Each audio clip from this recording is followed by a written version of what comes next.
مدینے میں شیخ پر ظلم و ستم کے ایک مدت کے بعد کوفے میں ولید کی بدعمالیاں کھل کر سامنے آ گئیں۔ کوفے کے کچھ لوگ ولید کی شکایت لے کر مدینے میں خلیفہ وقت کے پاس انصاف مانگنے آ گئے، لیکن مروان ابن حکم اور ابو سفیان دونوں نے معاملے کی صلح و صفائی نہ ہونے دی۔ کوفے والے شکایت لے کر ام المومنین عائشہ کے پاس گئے اور انہوں نے رسول کریم کی نالین مبارک کو ہاتھوں میں اٹھا کر فریاد بلند کی کہ کتنا جلد اس کی سنت کو دیا جس کی نالین بھی ابھی بوسیدہ نہیں ہوئی ہے۔ اس طرح عائشہ نے ہمت کا مظاہرہ کرتے ہوئے وہ تقریریں کیں کہ مسلمانوں میں کھلبلی مچ گئی اور لوگ بیدار ہونے لگے کہ بنی امیہ کے کیا کرتوت ہیں۔ نتیجے میں وہ حصار جو خلیفہ تک پہنچنے میں مانے تھا ٹوٹ گیا اور مروان و مروانیوں کا اصلی چہرہ کھل کر سامنے آ گیا۔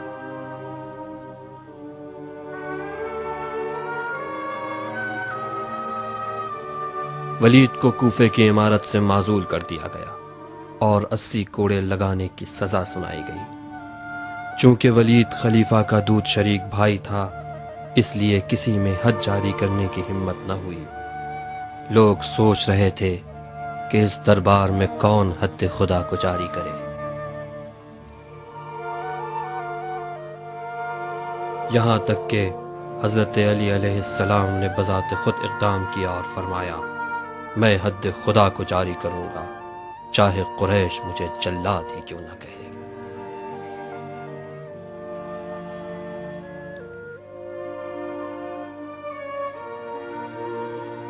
شیخ کوفہ، صحابی رسول، مفسر و معلم قرآن کریم عبداللہ ابن مسعود بنی امیہ کے ظلم و ستم کی تاب نہ لا کر اس دنیا سے رحلت فرما گئے اور وصیت کی کہ میری نماز جنازہ خلیفہ کے بجائے عمار یاسر پڑھائیں۔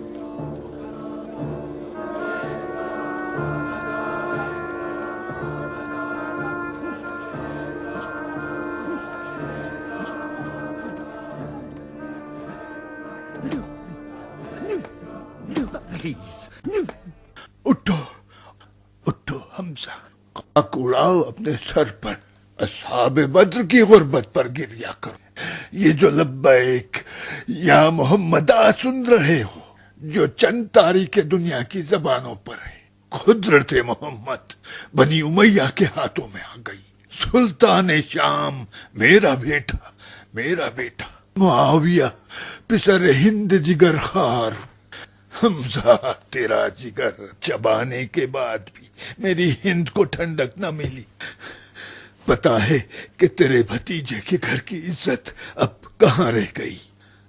عائشہ نے بنی ہاشم کے منہوں کو قفل کر دیا ہے۔ شورش کرنے والے عائشہ کی طرفدار ہو گئے۔ محمد کی نالین کو ہاتھوں میں اٹھا کر واہ مصیبتا کی فریاد بلند کی۔ اب کہاں باقی رہی سنت محمد؟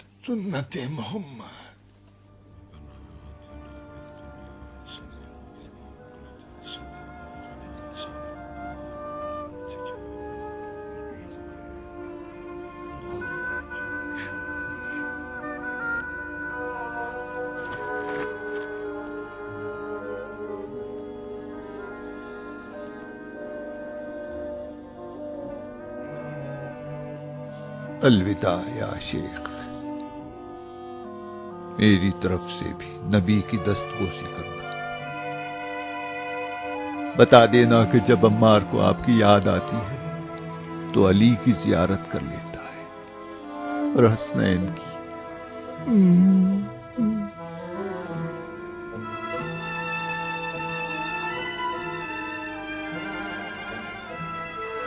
قریش 30 سال سے بنی ہاشم کے لگائے زخموں سے زخمی سانپ کی طرح تڑپ رہے۔ ڈرو اس دن سے جب بنی امیہ کی تلواریں خون سے سیخل ہوں گی۔ لعنت ہو تو قسم خدا کی طلحہ، میری تلوار نے کئی مشرکین اور منافقین کی گردنیں اڑائی ہے۔ کاش اس ام الفتنے کو امان نہ دی ہوتی۔ ہم احد سے بھی بڑی جنگ کریں گے۔ اس بار قریش کے سرداروں سے خیانت کے جرم میں ہم علی کا سینہ چاک کریں گے۔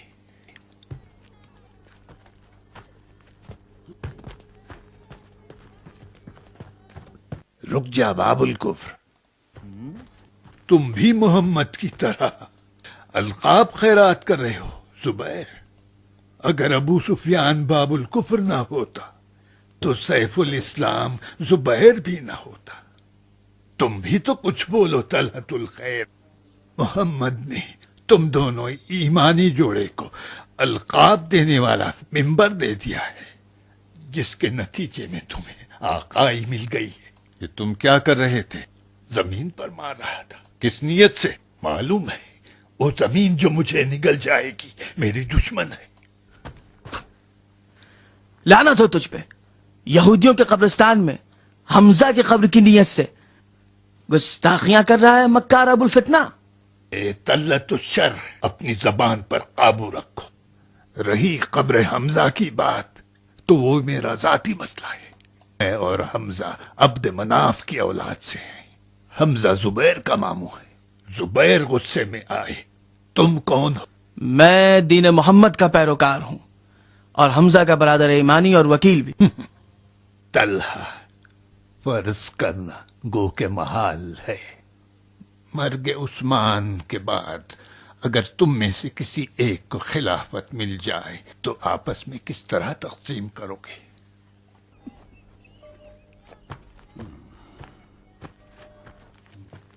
طوفان کے آثار کو قبیلے کے حیوانات انسانوں سے پہلے سمجھ لیتے۔ لگتا ہے کہ شام سے کوئی طوفان اٹھنے والا ہے۔ وفات پیغمبر اسلام حضرت محمد صلی اللہ علیہ وآلہ وسلم کے بعد مسلمانوں کے فتوحات کے دور میں اگرچہ کوفہ ایک اہم شہر شمار ہوتا تھا، لیکن اسی طرح مسلمانوں کو رومیوں سے جہاد نصیب ہونے پر قسطنطنیہ میں شام بھی ایک اہم جنگی غنیمت شمار ہونے لگا۔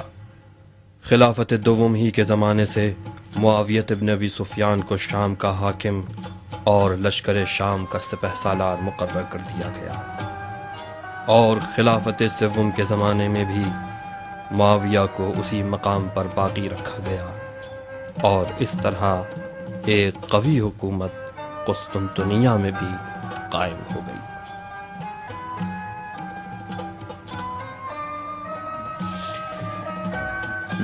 کیا خبر ہے فاروق؟ پوچھتے ہو کیا حال ہے؟ میں تمہیں کیا بتاؤں، بس موت کا رونا ہے سمجھو۔ خستہ کنندہ کام ہے نعمان۔ دولت مند اپنے مال کے بجائے اپنی جان دینا آسان سمجھتے ہیں۔ یہ سینیاں جو تم دیکھ رہے ہو فقط شام کے تجار کا سہم زکوٰۃ ہے۔ ان کی شکلیں تو دیکھو جیسا کہ خود مستحق زکوٰۃ ہیں۔ ذرا سی بھی غفلت کی تو سونے کی تھیلی غائب۔ اپنی سناؤ نعمان۔ بالکل سرخ ہے سرخ۔ جب خزانہ زیادہ ہو اور لشکر مضبوط، کامیابی کی نئی راہیں تلاش کرنا چاہیے فاروق۔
باورچی سے کہو نمک کم تھا۔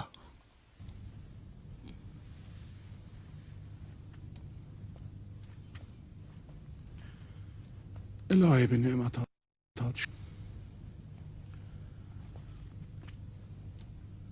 لو نعمان پڑھو۔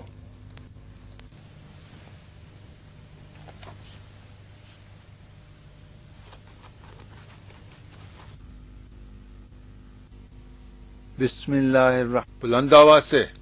بسم اللہ الرحمن الرحیم۔ خلیفہ عثمان ابن عفان کی جانب سے معاویہ ابن ابو سفیان کے نام تمہارا بھیجا ہوا نوشتہ ملا، جس سے پتہ یہ چلا ابو ذر غفاری فی کے اموال کے خلاف شعلہ بیانی سے کام لے رہے ہیں، اور یہ بھی سنا ہے کہ ہمارے خلاف کچھ لوگوں کو بھڑکا بھی رہے ہیں۔ اموال فی ان اموال میں سے ہے جو بغیر خونریزی کے مسلمانوں کے ہاتھ لگا، جس کا حق تصرف فقط خلیفہ اور ان کے متولیوں کے اختیار میں ہے، اور کوئی بھی اس کے آمد و خرچ کے بارے میں بولنے کا حق نہیں رکھتا۔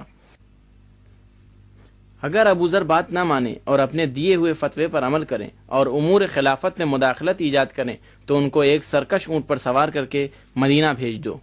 خداوند عالم مسلمانوں کو عزت و شوکت اور تمہیں توفیق اطاعت عطا فرمائے۔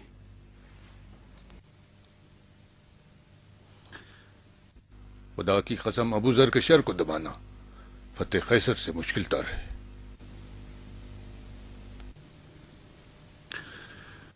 ہاں نعمان، ابو ذر کے ساتھ کیا کرو گے؟ جو امیر حکم کریں۔ میرا حکم نہیں نعمان، خلیفہ کا جو حکم ہو۔ حکم خلیفہ کے بغیر کچھ کرنا ہوتا ہم سب سے پہلے مجنون غفاری کی گردن اڑا دیتے۔ جلد سے جلد خلیفہ کے حکم کی تعمیل کرو نعمان۔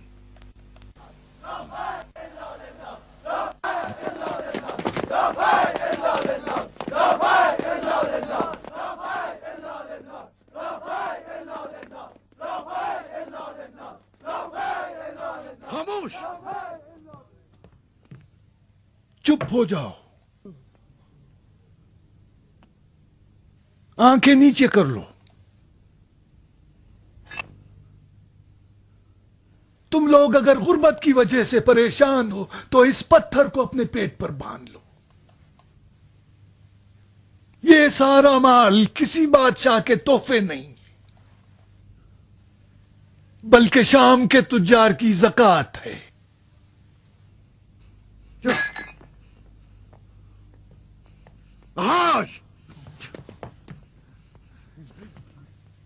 کیا تم جانتے ہو کہ تمہاری ثروت میں 3 شریک ہیں؟ پہلا شریک تمہارا مقدر ہے جو اجازت کے بغیر تمہاری ثروت کو نابود کرتا ہے۔ دوسرا شریک تمہارے وارث ہیں جو تمہاری موت کے منتظر ہیں۔ تیسرا شریک تم خود ہو۔ ہاں، تم سمجھے؟ کار خیر کرتے رہو۔ جان لو کہ ہر دن 2 فرشتے آسمان سے زمین پر آتے ہیں، ایک راہ خدا میں خرچ کرنے والے کے حق میں دعا کرتا ہے کہ خدایا اسے اجر عطا کر، اور دوسرا فرشتہ لعنت بھیجتا ہے کہ اس نے مال و ثروت جمع کیا ہے، اس کو نابود فرما۔ اور تم لوگ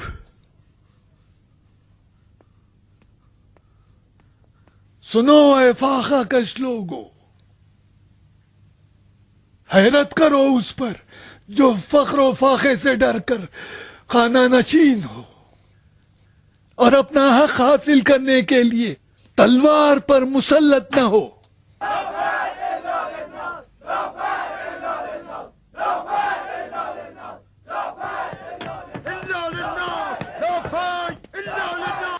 کیا فضول بکواس ہے، دیوانے۔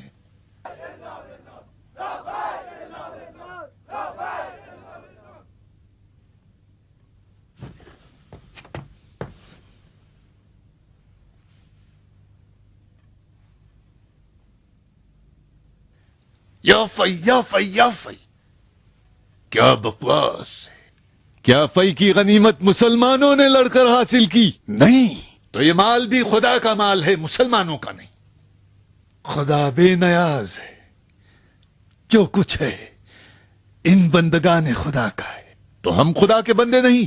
کیوں نہیں ہو، تم بھی خدا کے بندے ہو، لیکن تم نے خدا کو بھلا دیا ہے۔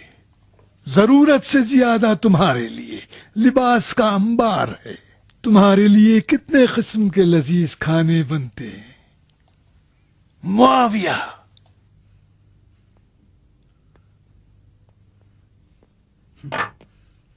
تمہیں 2 لباس اور پیٹ بھر کے کھانے سے زیادہ کیا چاہیے؟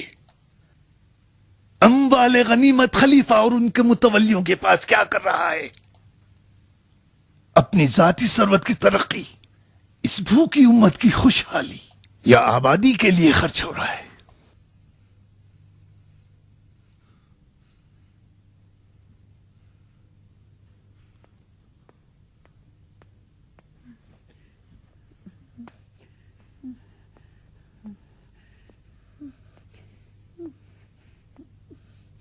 بیٹھ جاؤ، اس مرجھائے ہوئے چہرے کو دیکھو۔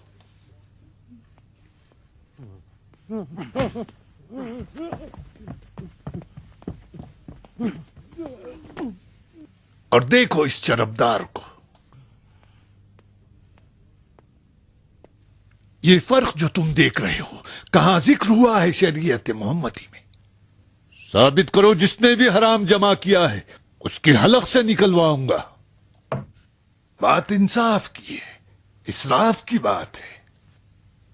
تم نے دین محمد کے جوہر کو نہیں جانا، خدا کو صرف حرام و حلال کی حد تک جانتے ہو۔ میں کس طرح ثابت کروں جب اس مجرم نے تمہاری اقتدا کی ہے؟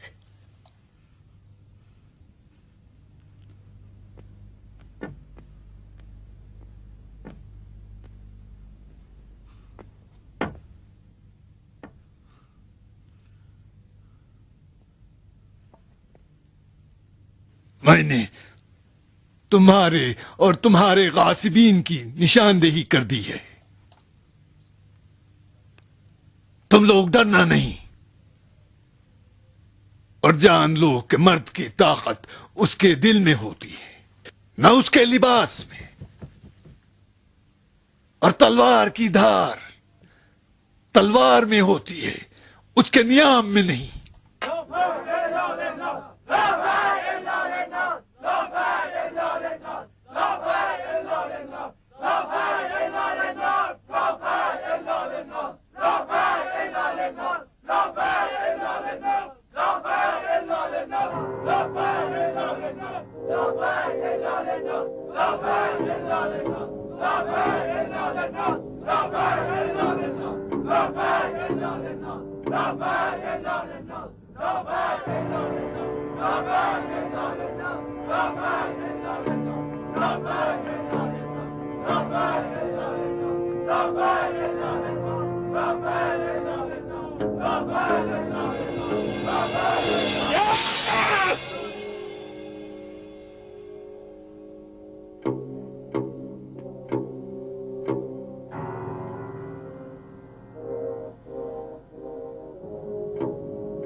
تم نے ان لوگوں کا مال غصب کیا ہے۔ میں نہیں، ہرگز نہیں، قسم خدا کی امیر، ہرگز نہیں۔ میں نے بڑی محنت و مشقت سے تجارت کی ہے امیر، اپنے مال کا زکوٰۃ بھی پابندی سے دیتا رہا ہوں۔ بارہا ڈاکوؤں نے مجھے اپنی زد میں لیا ہے، کئی بار لوٹا بھی ہے۔ قسم ہے اللہ کی، ایک ذرہ بھی میرے ذمے کسی کا باقی نہیں ہے۔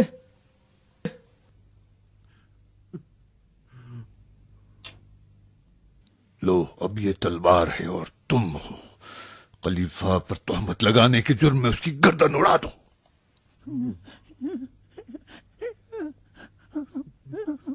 نہیں امیر، میں نے اپنے ہاتھوں سے اب تک کسی کا خون نہیں کیا ہے، مجھے معاف کر دیجئے۔ جھوٹ بولتا ہے، مجرم تو خود ہے۔ نعمان، جی امیر، اڑا دو اس کی گردن۔ اطاعت کرتا ہوں امیر۔